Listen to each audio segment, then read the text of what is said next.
Hello and welcome to a new episode of Hiking with Chris. I'm your host, Chris. Hey, I am here at as you can see from that sign over there, I'm here at the Stonewall Historic Mine in Cuyamaca Rancho State Park, as you can see from this sign. And today I'm going to be showing you these historical areas of the mine, and also I'm going to be taking you on some of the hiking trails in the area on this episode of Hiking with Chris. So stay tuned and we'll see you on the next segment later. Right, hello again. It's Chris, Hiking with Chris, of course. This is some of the area of the mine, some of the equipment in here, and a big old hole I guess they dug to extract the gold. This mine was founded by, and also the town of Julian was founded by ex-Confederate soldiers from the state of Georgia, and they named this mine and that peak right over there behind those Jeffrey pines, they named that peak Stonewall Peak and this Stonewall Mine after Confederate General Stonewall Jackson. All right, well, I just wanted to show you that area. There's still some water in there. There's water in there from the recent storm. All right, that's all I wanted to show you for now. And now we're going to head over to the miner's cabin. I'll show you that when we get there. All right. Hello again. It's Chris. This is the miner's cabin.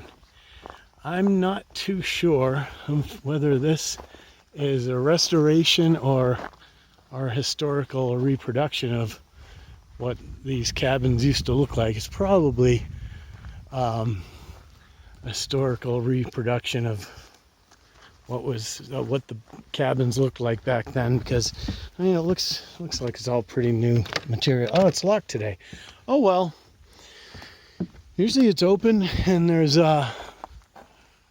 some like artifacts and paint pictures in there of stuff, but well, can't show you it today.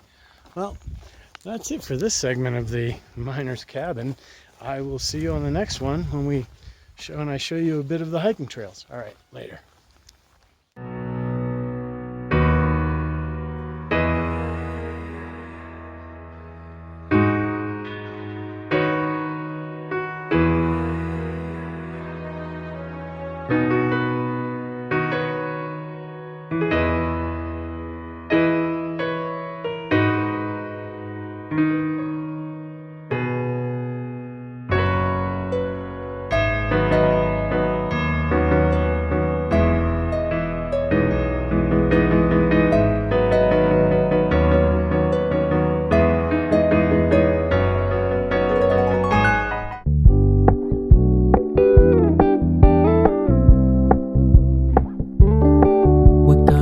Low-key, keep it softly spoken, with no strings tying you to me.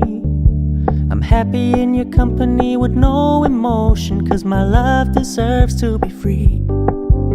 I never wanna look at a house in the garden, I never wanna lock you down. I know you're not mine, it's just my turn, but we can still have fun for now.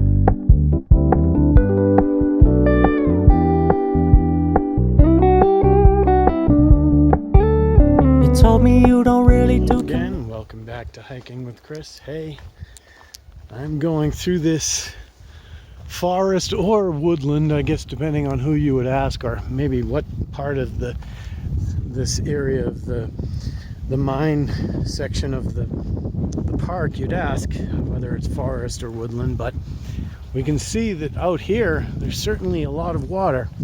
A lot of this came down from when we had so much winter and spring rain, but I'm sure that a lot of it got replenished too from the recent tropical storm Hillary that came through a couple of days ago. But yeah, it looks more like a marsh than a meadow now. For a while it was pretty dry and it was just grass and it was a meadow. Now there's all kinds of aquatic plants and stuff in there. It looks more like a marsh.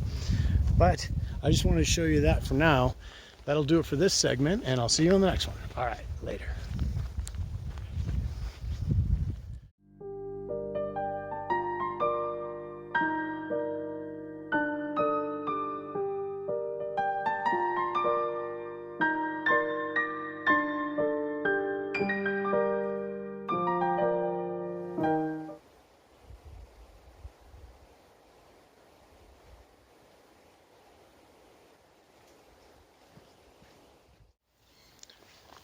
Hello, Chris again. Hey, as you can see from that sign, access fees required, pay first at tackle shop. Violators will be prosecuted.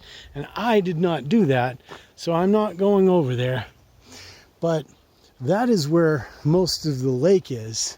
It's a man-made reservoir, but this is the Marty Minshall Trail, and this is where I've been on most of the time. And I'm just going to stay up here and head back up to where I first started, up by where the mine is.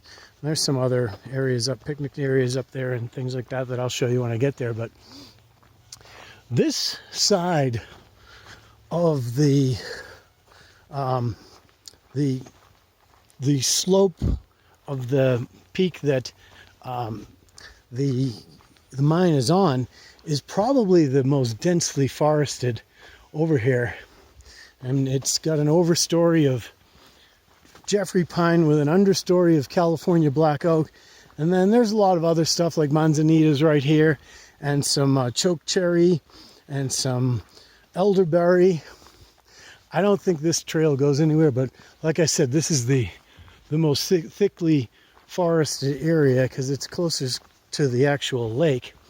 But I just want to show you a little bit of that, and then I passed the trail where I'm going to head up, because this one eventually it just ends, or at least it did the last time I was here. But that's it for now. That's all I wanted to show you right along here, and I will see you on the next segment. All right, later. Hey, it's Chris again. Still over here around the Stonewall Mine area of Cuyamaca Rancho State Park. It looks like we have the remnants of some kind of structure. Looks like there's a lot of old burnt trees in there, but it's proven to be a pretty good germination site for Jeffrey pines. They're growing up right up through the foundation, right out of the foundation. That's pretty cool. Well, some of them are growing right up from the bottom there, but either way, I wonder what this was, if it was some kind of area that had to do with the mine, or if it doesn't look like it was a house or anything. I don't know. All right, well, that's it for now. I'm almost back to where I started, and I'll show you that little area right there, right before the parking area, and that'll probably be the end of the video. All right, see you on the next segment. Later. Hello, it's Chris again. Hey, I've just about made it back to the parking area where I started. There's a nice restroom here with a couple of flushing toilets and a sink with running water. And this area over here is a little bit of a picnic area. Well, it looks like most of the time there's pretty decent shade. Got about half a dozen picnic tables and a few barbecue grills. And then pretty much comes back to the parking area. I'm just going to go across here, because when I was talking about the trees before, as we can see, there's quite a few big Jeffrey pines in over here. And I forgot to mention, because right in front of me, that bright green tree, right in front of me, that is a California incense cedar. And over this area that is a bit to the northwest of the mine, there are some pretty decent incense cedars in here too, that we could add to the list of the bigger trees here. Well, most of the big trees here are Jeffrey pines. And this is the secondary overflow parking area. Wow, maybe I should have came in here. It's nice and shady where my car over there is all out in the sun now. When I got here, it was shady. Well, that's going to do it for this episode of Hiking with Chris. Thanks for tuning in, and I'll see you on the next one. All right, thanks a lot. Later.